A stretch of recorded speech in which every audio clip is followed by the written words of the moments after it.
जैसे ही मैं इस स्विच को ऑन करता हूं वैसे ही एक करंट फ्लो करना चालू कर देती है और ये फैन ये स्पिन करने लगता है।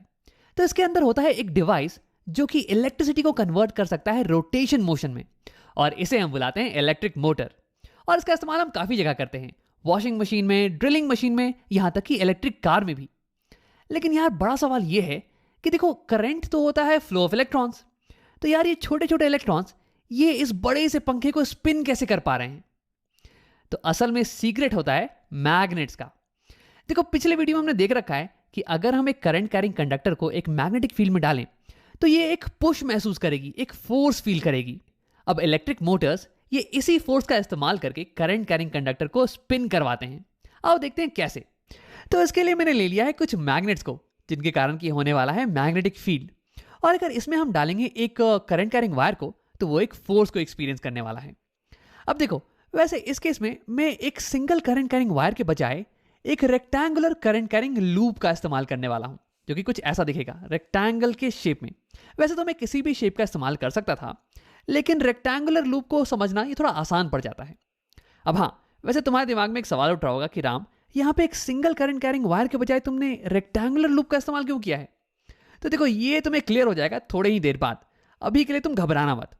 और हाँ, यहाँ पे ये सर्किट कंप्लीट भी होना चाहिए था। यहाँ पे एक बैटरी होती पोटेंशियल डिफरेंस के लिए, और कुछ वायर्स होती जिससे करंट जाए और फिर करंट आए बैटरी में, लेकिन मैंने उसे दिखा नहीं रखा है। ये मैं तुम्हें बाद में दिखाने वाला हूँ।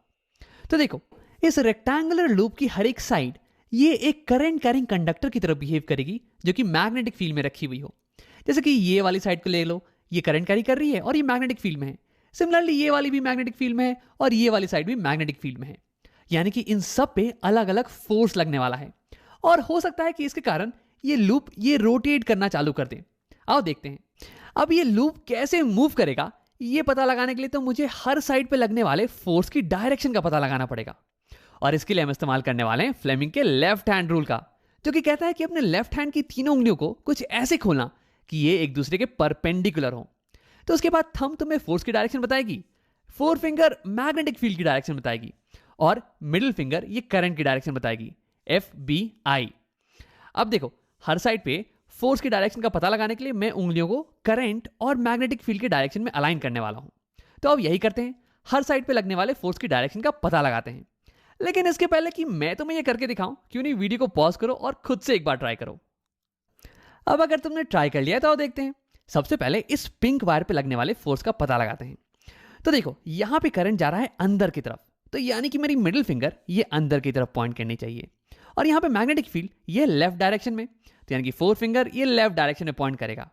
तो फिर अगर मैं अपने लेफ्ट हैंड को अलाइन करूं तो फिर ये कुछ ऐसा दिखने वाला है।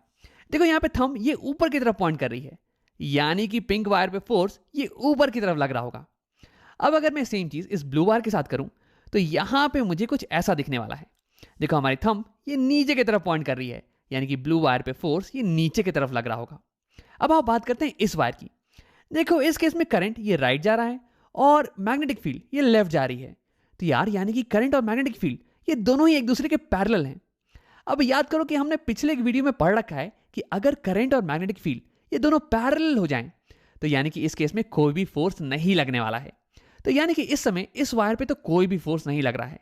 सिमिलरली इस वायर पे भी, यहाँ पे भी करंट और मैग्नेटिक फील्ड ये एक दूसरे के पैरेलल हैं। तो यानी कि इस केस में हमारी कॉइल पे केवल दो ही फोर्स लग रहे हैं, इस पे ऊपर की तरफ, इस पे नीचे की तरफ। अब मैं इसे दिखा देता हूं कुछ ऐसे।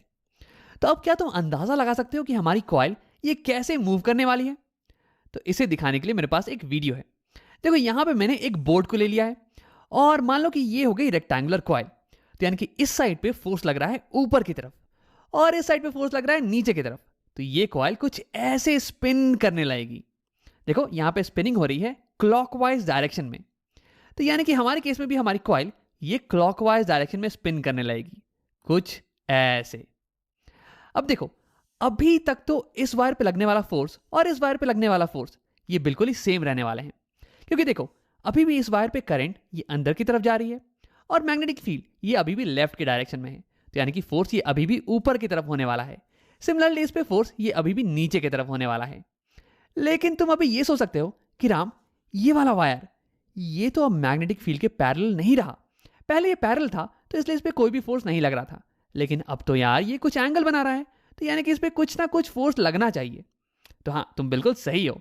और सिमिलरली इस वायर पे भी अब कुछ ना कुछ फोर्स लगना चाहिए। लेकिन अगर तुम ये सोच रहे हो कि ये इन दोनों वायर पे लगने वाला फोर्स ये हमारे स्पिनिंग मोशन को अफेक्ट करेंगे ना, तो ये सही नहीं है। आओ देखते हैं कैसे। तो अगर मैं इस वायर पे फ्लेमिंग का लेफ्ट हैंड रूल लगाऊं, तो देखो यहां पे मैग्नेटिक फील्ड ये लेफ्ट डायरेक्शन में जा रही है और हमारी करंट ये थोड़ी नीचे के डायरेक्शन में पॉइंट कर रही है। तो यानी कि फ्लेमिंग का लेफ्ट हैंड रूल ये कुछ ऐसा दिखने वाला है। हाँ, तो यानी कि हमारी थंब ये पॉइंट कर रही है अंदर के टुवर्ड्स, यानी कि इस वायर पे फोर्स ये लगने वाला है अंदर की तरफ। और सिमिलरली अगर मैं इस वायर पे फ्लेमिंग का लेफ्ट हैंड रूल लगाऊं, तो ये कुछ ऐसा दिखने वाला है। तो यानी कि इस केस में हमारी थंब ये बाहर की टुवर्ड्स पॉइंट कर रही है, यानी कि इस वायर पे फोर्स ये बाहर की टुवर्ड्स लगने वाला है। तो यार ये दोनों फोर्सेस ये हमारे कॉइल के साथ कर क्या रही हैं? तो देखो ये दोनों फोर्सेस ये हमारे कॉइल को खींचने की कोशिश कर रही हैं ऑपोजिट डायरेक्शन में।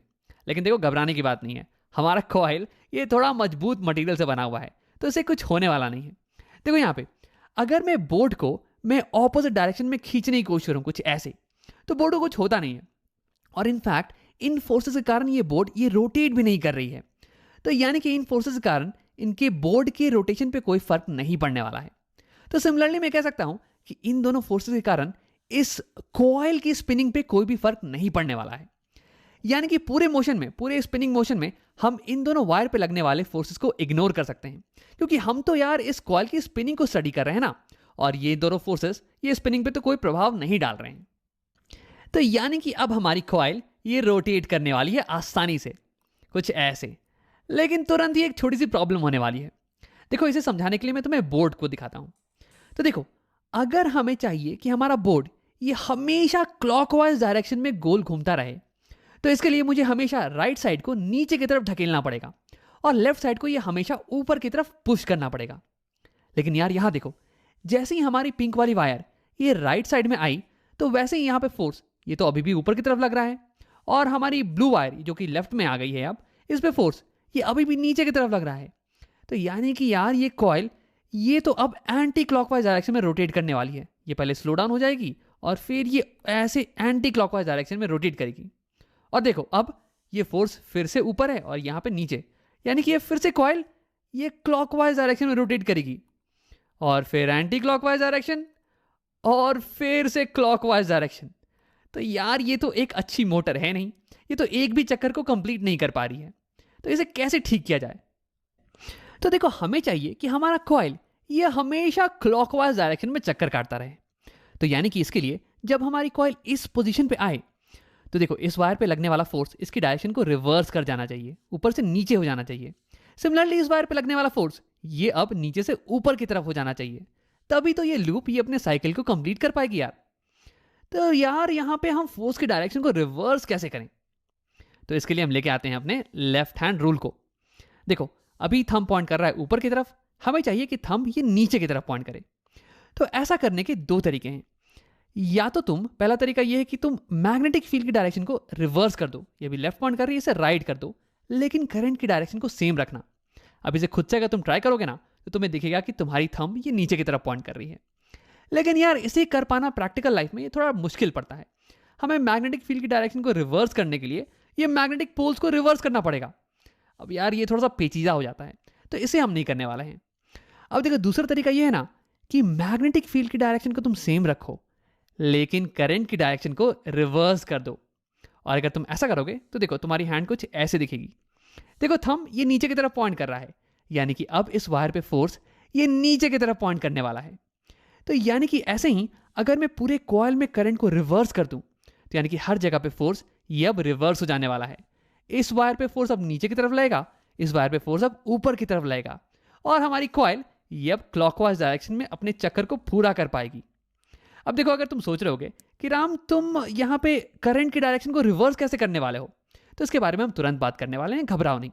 इंपॉर्टेंट चीज ये है कि जैसे ही मेरी कॉइल आधा चक्कर को कंप्लीट करेगी, वैसे ही हमें करंट की डायरेक्शन को रिवर्स करना पड़ेगा। तो अब इस हाथ को हटाते हैं और यहाँ पे करंट की डायरेक्शन को स्विच करते हैं। तो देखो जैसे ही मैंने करंट को स्विच किया, हमारी फोर्सेस की डायरेक्शन ये भी स्विच हो गई, और अब हमारा ये कॉइल ये क्लॉकवाइज डायरेक्शन में चक्कर को पूरा कर सकता है, कुछ ऐसे। लेकिन देखो जैसे ही ये वाली पोजीशन आएगी, ये ब्लू वाला वायर राइट में और पिंक वाली वायर लेफ्ट में, तो हमारे फोर्सेस ये अब ऑपोजिट डायरेक्शन में पॉइंट कर रहे हैं। ये राइट में फोर्स ऊपर है, लेफ्ट में फोर्स नीचे है। तो यार अब तो हमारी कॉइल ये कंटिन्यू नहीं कर सकती है। तो यहाँ पे हमें सेम चीज़ को करना पड़ेगा। हमें यहाँ पे करंट को फिर से स्विच करेंगे और हमारे फोर्सेस ये स्विच हो जाने वाले हैं और फिर हमारी कॉइल ये कंटिन्यू करने वाली है रोटेट करना। तो यानी कि अगर हम हर आधे साइकिल के बाद करंट की डायरेक्शन को स्विच कर देना तो फिर फोर्स की डायरेक्शन भी स्विच हो जाने वाली है और हमारा ये लूप ये कंटिन्यूसली रोटेट करता रहेगा क्लॉकवाइज डायरेक्शन में। तो यहाँ पे हमने इलेक्ट्रिसिटी को कन्वर्ट कर दिया है रोटेशन मोशन में। अब हाँ, वैसे ही इस एनिमेशन में मैं हमेशा इसे पॉज कर दे रहा हूँ जब भी करंट स्विच कर रही है ताकि तुम इसे क्लियरली देख पाओ, लेकिन असलियत में ये कंटिन्यूसली होता रहता है। अब देखो एक आखिरी चीज, हम कैसे इस कॉइल को एक बैटरी से कनेक्ट करें ताकि इसमें हमेशा एक करंट फ्लो करता रहे, और हम ये कैसे हासिल करें कि हर आधे साइकिल के बाद इस कॉइल में करंट की डायरेक्शन ये स्विच कर जाएगी ताकि ये कंटिन्यूसली क्लॉकवाइज डायरेक्शन में गोल घूमता रहे। तो इसके लिए मेरे पास यहाँ पे एक बैटरी और ये कनेक्टेड है कुछ वायर से। अब मैं इन वायर्स को डायरेक्टली ज्वाइन कर देने वाला हूँ अपने कॉइल से, कुछ ऐसे। अब जैसे ही ये कनेक्शन पूरा होगा वैसे ही कॉइल में करंट फ्लो करने लगेगी और ये कॉइल रोटेट करना चालू कर देगी। लेकिन देखो इस कॉइल के साथ साथ ये वायर्स ये भी रोटेट करने लगेंगे और ये उलझने लगेंगे कुछ ऐसे। तो यार ये तो दिक्कत की बात हो गई और हमारा कॉइल भी अब इस पोजीशन पे आ चुका है। हमें अब करंट की डायरेक्शन को रिवर्स करना पड़ेगा। तो ये हम कैसे हासिल करें? तो देखो इसके लिए हम बैटरी को रिवर्स कर सकते हैं या फिर हम इस कनेक्शन को रिवर्स कर सकते हैं। मैं इस वायर को यहां ज्वाइन कर दूंगा और इस वायर को यहां, ताकि करंट ऑपोजिट डायरेक्शन में फ्लो करे और फिर फोर्स की डायरेक्शन ये भी रिवर्स हो जाए कुछ ऐसे। लेकिन देखो सवाल ये है कि यार ये चेंज इन कनेक्शन ये हम ऑटोमेटिकली कैसे करें ताकि ये खुद से होता रहे, खुद ब खुद, हमें कुछ करने की जरूरत नहीं पड़े।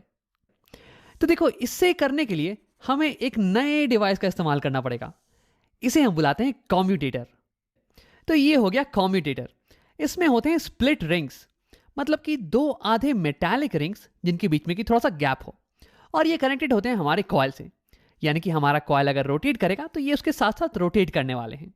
और फिर इसमें होते हैं दो कार्बन ब्रशेस जो कि कनेक्टेड होते हैं वायर से और फिर हमारी बैटरी से। अब देखो ये कार्बन ब्रशेस और स्प्लिट रिंग्स ये आपस में कनेक्टेड नहीं होते हैं, बल्कि ये एक दूसरे को टच कर रहे होते हैं। जैसे कि देखो यहाँ पे ये ब्रश इस रिंग को टच कर रहा है। अब अगर ये रिंग रोटेट करना चालू कर दे तो ये ब्रश उसके साथ रोटेट करने वाला नहीं है, बल्कि ये उसके ऊपर स्लिप करता रहेगा। सिमिलरली यहाँ पे भी सेम चीज होने वाली है।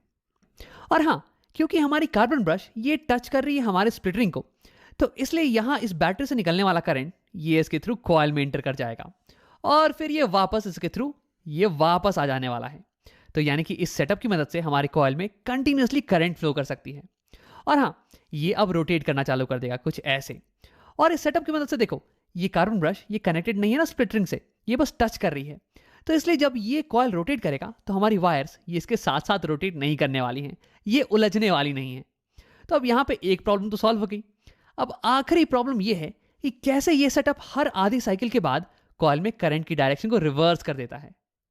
तो देखो अभी ये पिंक वाली स्प्लिट रिंग ये कनेक्टेड है बैटरी के इस टर्मिनल से, पॉजिटिव टर्मिनल से, और ब्लू वाली स्प्लिट रिंग ये कनेक्टेड है बैटरी के नेगेटिव टर्मिनल से। लेकिन ध्यान देना आधे साइकिल के बाद क्या होता है, ये जब हमारी कॉइल ये इस पोजीशन पे आ जाए तो देखो ये पिंक वाली स्प्लिट रिंग ये अब इस ब्रश के साथ कांटेक्ट में है, यानी कि बैटरी के नेगेटिव टर्मिनल के साथ, और ये ब्लू वाली रिंग ये बैटरी के पॉजिटिव टर्मिनल के साथ कांटेक्ट में है। तो यानी कि अब करंट ये ऐसे जाएगा और ये कॉइल में ऐसे एंटर करने वाला है, ऐसे, यानी कि ऑपोजिट डायरेक्शन में, और फिर ये ऐसे निकल के ये वापस आ जाने वाला है। यानी कि कॉइल में करंट की डायरेक्शन ये रिवर्स हो चुकी है कुछ ऐसे। तो यानी कि फोर्स की डायरेक्शन ये भी रिवर्स हो जाएगी और इसका मतलब कि हमारा कॉइल ये क्लॉकवाइज डायरेक्शन में रोटेट करना कंटिन्यू करेगा कुछ ऐसे। लेकिन कब तक? ये देखो ये फिर से कांटेक्ट यहाँ पे चेंज। हाँ देखो ये पिंक वाली रिंग ये अब फिर से वापस से कांटेक्ट में आ गई है पॉजिटिव टर्मिनल के साथ, और ये ब्लू वाली रिंग ये कांटेक्ट में है अब नेगेटिव टर्मिनल के साथ। तो देखो ये करंट ऐसे गया, ये ऐसे एंटर, और ये वापस से ऐसे उल्टे डायरेक्शन में, यानी कि करंट ये फिर से रिवर्स हो गया है और फोर्स भी रिवर्स, और फिर ऐसे ही हमारी कॉइल ये कंटिन्यूसली ये रोटेट करती रहेगी। और देखो सबसे इंपॉर्टेंट बात ये है कि यहाँ पे कनेक्शन में चेंज ये खुद से हो रहा है, हम बाहर से कुछ भी नहीं कर रहे हैं। तो यानी कि कॉम्यूटेटर की मदद से हमने एक कंप्लीट मोटर एक्शन को हासिल कर लिया है। तो इस वीडियो में हमने देखा कि एक मोटर में होते हैं कुछ मैग्नेट्स और एक करंट कैरिंग कॉइल। और ये मैग्नेटिक फील्ड इस कॉइल को पुश करने वाली है, इसे रोटेट करवाने वाली है। और इंपॉर्टेंट चीज ये है ना कि जब ये कॉइल इस पोजीशन पे आए तो फिर करंट की डायरेक्शन को हमें रिवर्स करना पड़ेगा। और इसके लिए हम इस्तेमाल करते हैं कॉम्यूटेटर का, जिसमें कि होते हैं कुछ स्प्लिट रिंग्स और कार्बन ब्रशेस। अब जैसे ही करंट की डायरेक्शन रिवर्स होगी वैसे ही फोर्स की डायरेक्शन भी रिवर्स हो जाएगी, जिसके कारण कि ये कॉइल ये कंटिन्यूअसली एक ही डायरेक्शन में रोटेट करता रहेगा। तो ऐसे हमने इलेक्ट्रिसिटी को कन्वर्ट कर दिया है रोटेशन मोशन में।